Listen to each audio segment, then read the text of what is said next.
My dear student, welcome to our YouTube channel Super Mining. I am Jagdish Prasad Yadav, Jamui Bihar. मैं एक नया video आप लोग के सामने लाया हूँ और इस माध्यम से मैं यह शेयर करना चाह रहा हूँ जो माइनिंग संबंधी ही बातें मिलेगा। डियर स्टूडेंट, मेरे को ऐसा लग रहा था कि जीटी का परीक्षा अर्थात गैस टेस्टिंग का एग्ज़ाम हाल फिलहाल में होने जा रही है या होने वाला है। इस संबंध में भी मैं कुछ आप लोग को जानकारी दें, मैं अपना व्यवहारिक अनुभव बताएं और मार्गदर्शन दें। तो साथ प्रिय छात्रगण, आप जो जीटी एग्ज़ाम में शामिल होने वाले हैं इसे ध्यान से सुनेंगे, मनन करेंगे, रुचि लेंगे, लगन के साथ लेंगे तो एक्चुअली गैस टेस्टिंग एग्ज़ाम किसे कहते हैं, क्यों कहते हैं, इस बारे में पहले जानें कि किसी भी परीक्षा माइनिंग संबंधी जो भी एग्ज़ाम हो, चाहे वो मैनेजर हो, फर्स्ट क्लास मैनेजर हो, सेकंड क्लास मैनेजर हो, सरदार हो, ओवरमैन हो, लेकिन गैस सर्टिफिकेट सभी के पास होना चाहिए। ये ज़्यादा और बहुत ही अनिवार्य है, क्योंकि जितने आप आगे सर्टिफिकेट प्राप्त किए हो उसका बहुत ही मुख्य अंग है उस सर्टिफिकेट का, जिसमें गैस टेस्टिंग परीक्षा पास होनी चाहिए। तो गैस टेस्टिंग परीक्षा पास करने के लिए उपाय क्या है, आप इसके लिए DGMS में के द्वारा प्रकाशित किया गया परीक्षा का जो फॉर्म होता है उसे भरेंगे। उस फॉर्म में जो ज़रूरी आवश्यक पेपर या प्रमाण पत्र दिए जाते हैं उसमें संलग्न करेंगे। संलग्न क्या क्या करना है, आप अपना शैक्षणिक सर्टिफिकेट जिसमें डेट ऑफ बर्थ हो, दूसरी अगर नहीं है तो आप माइंस में काम करते हो तो बी फॉर्म के आधार पर मैनेजर के द्वारा आप ले सकते हैं। दूसरा, मेडिकल सर्टिफिकेट चाहिए जो किसी भी मेडिकल ऑफिसर से आप यह ले सकते हैं कि मानसिक, आँख, बहरापन इत्यादि हर तरह से शारीरिक और मानसिक जो तरह है हमारे बॉडी में शारीरिक और मानसिक दोनों को देखा जाता है, दोनों को जांच होता है। कहीं मेंटली तो दिक्कत नहीं है, फिजिकली तो दिक्कत नहीं है, और कोई अगर बोल रहा था सुन पाता है कि नहीं, किसी चीज़ को देख पाता है कि नहीं, इन सारी चीज़ों का फिटनेस एमओ के द्वारा होता है जिसको मेडिकल ऑफिसर कहते हैं। और हर कोल माइंस में मेडिकल ऑफिसर भी होते हैं, चीफ मेडिकल ऑफिसर भी होते हैं। ये इस पर ध्यान देना, उनसे सर्टिफिकेट लेना। परंतु प्रिय छात्रगण, गैस टेस्टिंग में कैरेक्टर सर्टिफिकेट का भी आवश्यकता है कि आपका चाल चलन सही है या नहीं है। ये कौन दे सकता है? आपका कार्य मैनेजर ही देगा, खान प्रबंधक ही देगा, उनसे लेना है। तीसरी चीज़,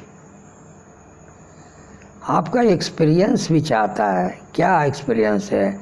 आप गैस टेस्टिंग का एग्ज़ाम देने जा रहे हैं, किस बेस पर देने जा रहे हैं? तो आपको खदान के किसी BTC, चाहे वो छोटा BTC हो चाहे सेंट्रल BTC हो, वहाँ एक BTO भी रहते हैं और साथ में इंस्ट्रक्टर जो है इंस्ट्रक्टर जो है गैस संबंधी बातें बताते भी हैं, गैस कितने प्रकार के माइंस में होते हैं। साथ में ही प्रैक्टिकल रूप में सेफ्टी बत्ती के द्वारा गैस जांच की भी विधि को बताते हैं, उसके एक्टिंग को भी बताते हैं। तो जब इसका ज्ञान ले लेंगे तो वो वीडियो के कहने के मुताबिक, यानी आपके जो आपने एक्सपीरियंस लिए उसको मैनेजर तक उस बात को फॉरवर्ड करेगा और मैनेजर भी आपको उसका एक्सपीरियंस देगा कि आप जीटी के बारे में पूर्ण रूप से जानते हैं, सेफ्टी बत्ती के बारे में भी जानते हैं, उसका पार्ट्स पुर्जा के भी बारे में जानते हैं और गैस डिटेक्ट करने का तरीका भी आप अच्छी तरह जानते हैं। ऐसा मैनेजर अपने साइड से एक प्रमाण देंगे, प्रमाणित करके देंगे। साथियों, एग्ज़ाम जो है रेगुलेशन 20 के आधार पर गैस टेस्टिंग के एग्ज़ाम बहुत लोग देते हैं। जो फर्स्ट क्लास भी पास है वो भी रेगुलेशन 20 के मुताबिक देते हैं। सेकेंड क्लास भी जो पास हैं वो भी रेगुलेशन 20 को ही फॉलो करते हैं। सर्वेयर है वो भी रेगुलेशन 20 को करते हैं। सरदार है वो भी 20 का करते हैं। ओवरमैन है वो भी रेगुलेशन 20 के मुताबिक ही एग्ज़ाम में अपीयर होते हैं। और लैंप चेकर जो है वो भी जीटी के एग्ज़ाम में अपीयर होते हैं। तो इस तरह से रेगुलेशन 20 के बारे में मैंने चर्चा की, जो कोल माइंस रेगुलेशन 1957 अर्थात 1957 है। रही बात कि इस जो है एक सारी चीज़ विधिवत अगर आप कर लेते हैं तो आप एग्ज़ाम में जाइए, बेशक जाइए एग्ज़ाम में। जब एग्ज़ाम में फॉर्म भर दीजिए, फॉर्म भरने में याद रखिए कि पोस्टल ऑर्डर देना अनिवार्य है, जो रेगुलेशन 20 में फीस के भी संबंध में रहता है। परहैप्स शायद जीटी के एग्ज़ाम के लिए 25 रुपया मेंशन किया गया है, जो धन्यवाद पोस्टल ऑर्डर से लीजिए।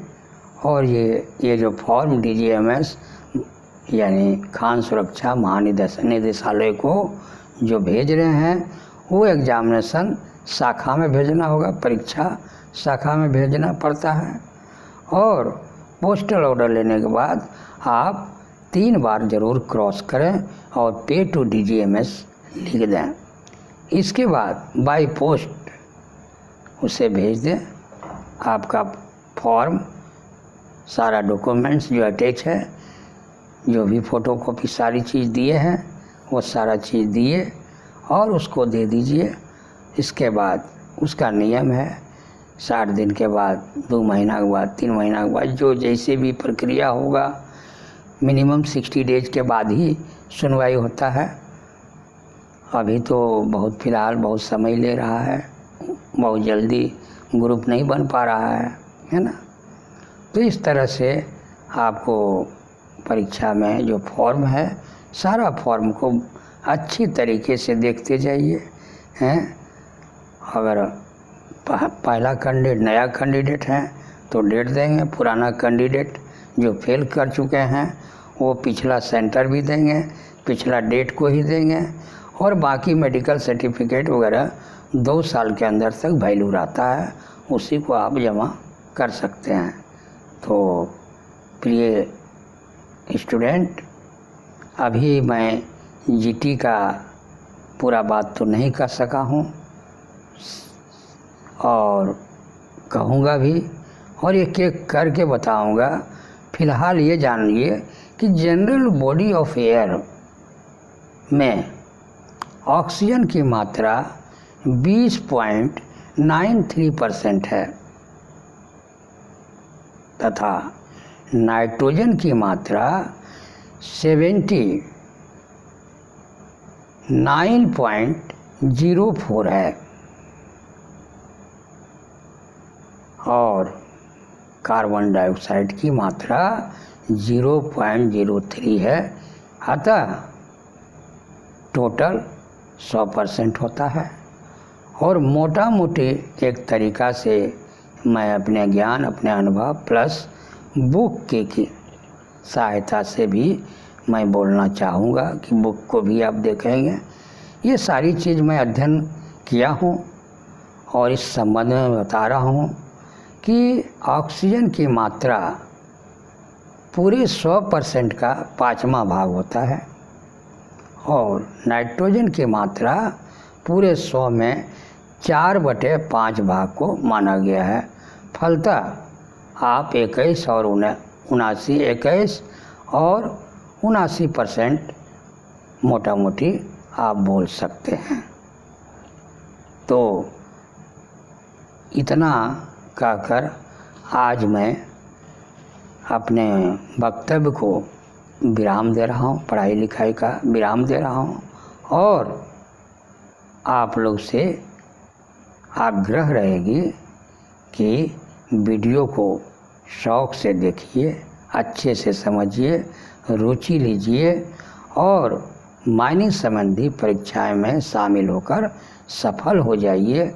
यही कामना मैं ईश्वर से करूँगा और आपका भविष्य उज्जवल रहे, आपका परिवार सुख शांत रहे, शांतिमय जीवन व्यतीत करे, यही मैं ईश्वर से कामना करूँगा।